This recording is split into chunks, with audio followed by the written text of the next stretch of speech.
யோவான் எழுதின சுவிசேஷம் 8ஆம் அதிகாரம். இயேசு ஒலிவமலைக்கு போனார். மறுநாள் காலையிலே அவர் திரும்பி தேவாலயத்திற்கு வந்தபோது ஜனங்கள் எல்லாரும் அவரிடத்தில் வந்தார்கள். அவர் உட்கார்ந்து அவர்களுக்கு உபதேசம் பண்ணினார்.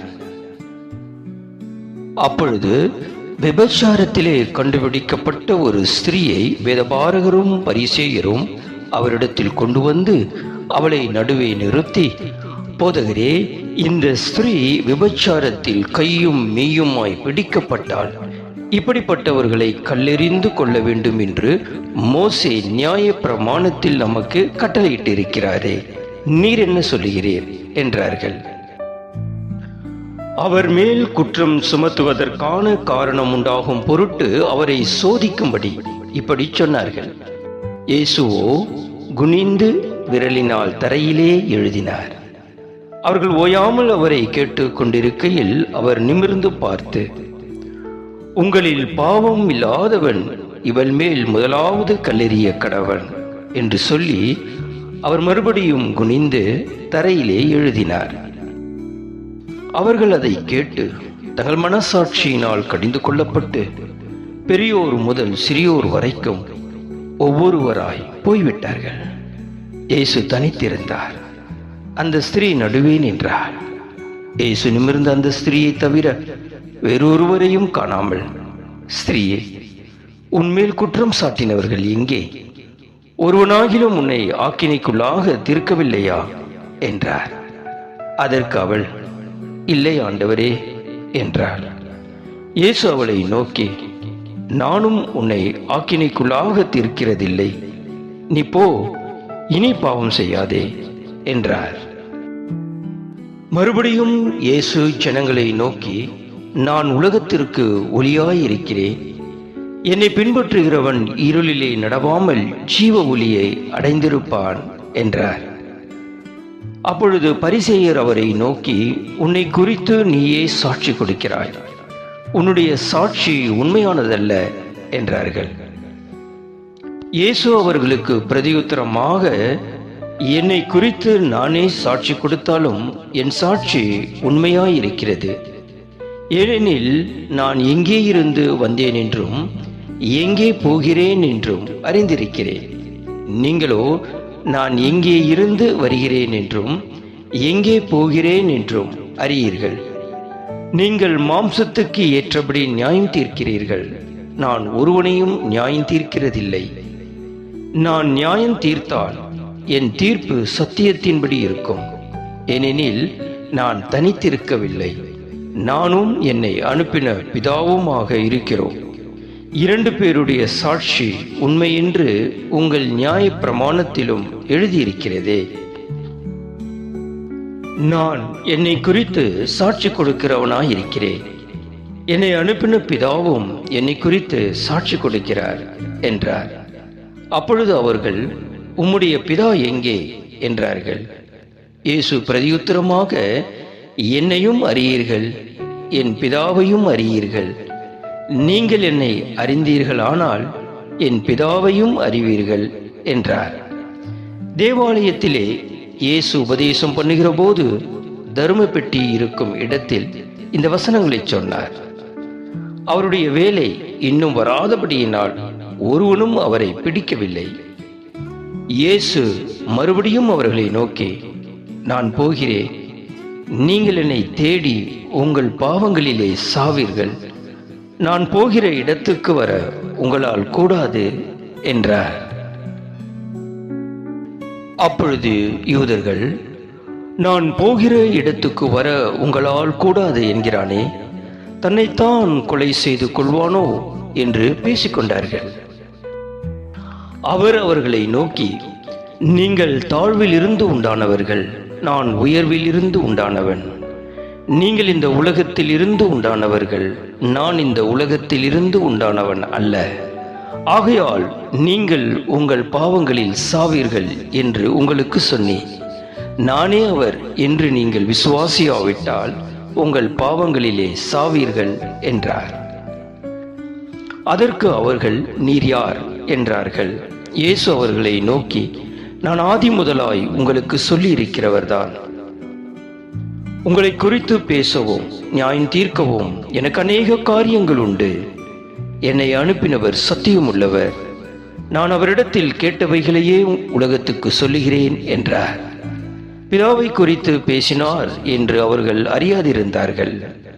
அதனால் இயேசு அவர்களை நோக்கி, நீங்கள் மனுஷகுமாரனை உயர்த்தின பின்பு நானே அவர் என்றும், நான் என் சுயமாய் ஒன்றும் செய்யாமல் என் பிதா எனக்கு போதித்தபடியே இவைகளை சொன்னேன் என்றும் அறிவீர்கள்.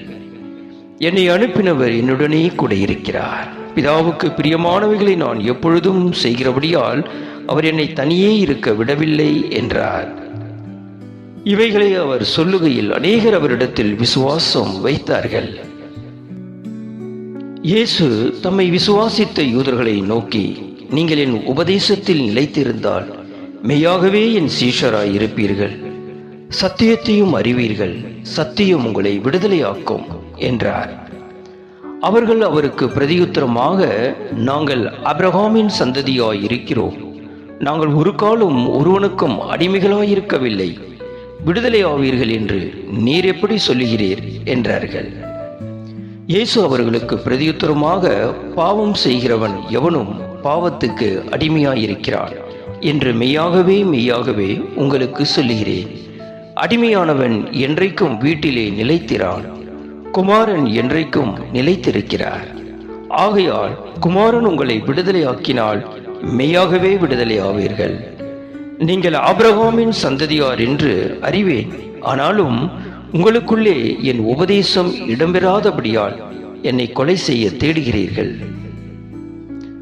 நான் என் பிதாவினிடத்தில் கண்டதை சொல்லுகிறேன், நீங்களும் உங்கள் பிதாவினிடத்தில் கண்டதை செய்கிறீர்கள் என்றார். அதற்கு அவர்கள், ஆபிரகாமே எங்கள் பிதா என்றார்கள். இயேசு அவர்களை நோக்கி, நீங்கள் ஆபிரகாமின் பிள்ளைகளாய் இருந்தால் ஆபிரகாமின் கிரியைகளை செய்வீர்களே. தேவனிடத்தில் கேட்டிருக்கிற சத்தியத்தை உங்களுக்கு சொன்ன மனுஷனாகிய என்னை கொல்ல தேடுகிறீர்கள். ஆபிரகாம் இப்படி செய்யவில்லையே. நீங்கள் உங்கள் பிதாவின் கிரியைகளை செய்கிறீர்கள் என்றார். அதற்கு அவர்கள், நாங்கள் வேசித்தனத்தினால் பிறந்தவர்கள் அல்ல, ஒரே பிதா எங்களுக்குண்டு, அவர் தேவன் என்றார்கள். இயேசு அவர்களை நோக்கி, தேவன் உங்கள் பிதாவாய் இருந்தால் என்னிடத்தில் அன்பாயிருப்பீர்கள். ஏனெனில் நான் தேவனிடத்திலிருந்து வந்திருக்கிறேன். நான் சுயமாய் வரவில்லை, அவரே என்னை அனுப்பினார். என் வசனத்தை நீங்கள் ஏன் அறியாமல் இருக்கிறீர்கள்? என் உபதேசத்தை கேட்க மனதில்லாதிருக்கிறதினால் அல்லவா? நீங்கள் உங்கள் பிதாவாகிய பிசாசானவனால் உண்டானவர்கள். உங்கள் பிதாவினுடைய இச்சைகளின்படி செய்ய மனதாயிருக்கிறீர்கள். அவன் ஆதி முதற்கொண்டு மனுஷ கொலை பாதகனாயிருக்கிறான். சத்தியம் அவனிடத்தில் இல்லாதபடியால் அவன் சத்தியத்திலே நிலை நிற்கவில்லை. அவன் பொய்யனும் பொய்க்கு பிதாவுமாயிருக்கிறபடியால் அவன் பொய் பேசும்போது தன் சொந்தத்தில் எடுத்து பேசுகிறார். நான் உங்களுக்கு சத்தியத்தை சொல்லுகிறபடியினாலே நீங்கள் என்னை விசுவாசிக்கிறதில்லை. என்னிடத்தில் பாவம் உண்டென்று உங்களில் யார் என்னை குற்றப்படுத்தக்கூடும்? நான் சத்தியத்தை சொல்லியிருக்க நீங்கள் ஏன் என்னை விசுவாசிக்கிறதில்லை? தேவனால் உண்டானவன் தேவனுடைய வசனங்களுக்கு செவி கொடுக்கிறான். நீங்கள் தேவனால் உண்டாயிராதபடியினாலே செவி கொடாமல் இருக்கிறீர்கள் என்றார். அப்பொழுது யூதர்கள் அவருக்கு பிரதியுத்தரமாக, உன்னை சமாரியன் என்றும் பிசாசு பிடித்தவன் என்றும் நாங்கள் சொல்லுகிறது சரிதானே என்றார்கள். அதற்கு இயேசு, நான் பிசாசு பிடித்தவன் அல்ல, நான் என் பிதாவை கனம் பண்ணுகிறேன், நீங்கள் என்னை கனவீனம் பண்ணுகிறீர்கள்.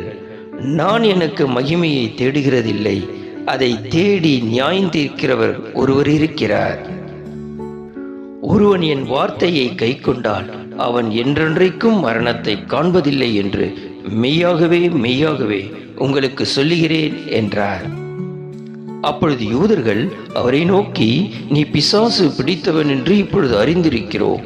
ஆபிரகாமும் தீர்க்கதரிசிகளும் மரித்தார்கள், நீயோ ஒருவன் என் வார்த்தையை கைக்கொண்டால் என்றென்றைக்கும் மரணத்தை ருசி பார்ப்பதில்லை என்கிறாய். எங்கள் பிதாவாகிய ஆபிரகாமிலும் நீ பெரியவனோ? அவர் மரித்தார், தீர்க்கதரிசிகளும் மரித்தார்கள், உன்னை நீ எப்படிப்பட்டவனாக்குகிறாய் என்றார்கள். இயேசு பிரதியுத்தரமாக, என்னை நானே மகிமைப்படுத்தினால் அந்த மகிமை வீணாயிருக்கும். என் பிதா என்னை மகிமைப்படுத்துகிறவர், அவரை உங்கள் தேவன் என்று நீங்கள் சொல்லுகிறீர்கள். ஆயினும் நீங்கள் அவரை அறியவில்லை. நான் அவரை அறிந்திருக்கிறேன். அவரை அறியேன் என்று சொல்வேனாகில் உங்களைப் போல நானும் பொய்யனாயிருப்பேன். அவரை நான் அறிந்து அவருடைய வார்த்தையை கை கொண்டிருக்கிறேன். உங்கள் பிதாவாகிய ஆபிரகாம் என்னுடைய நாளை காண ஆசையாயிருந்தான், கண்டு கலிகோர்ந்தான் என்றார். அப்பொழுது யூதர்கள் அவரை நோக்கி, உனக்கு இன்னும் 50 வயதாகவில்லையே, நீ ஆபிரகாமை கண்டாயோ என்றார்கள். அதற்கு இயேசு, ஆபிரகாம் உண்டாகிறதற்கு முன்னமே நான் இருக்கிறேன் என்று மெய்யாகவே மெய்யாகவே உங்களுக்கு சொல்லுகிறேன் என்றார். அப்பொழுது அவர் மேல் எரியும்படி கல்லுகளை எடுத்துக்கொண்டார்கள். இயேசு மறைந்து அவர்கள் நடுவே கடந்து தேவாலயத்தை விட்டு போனார்.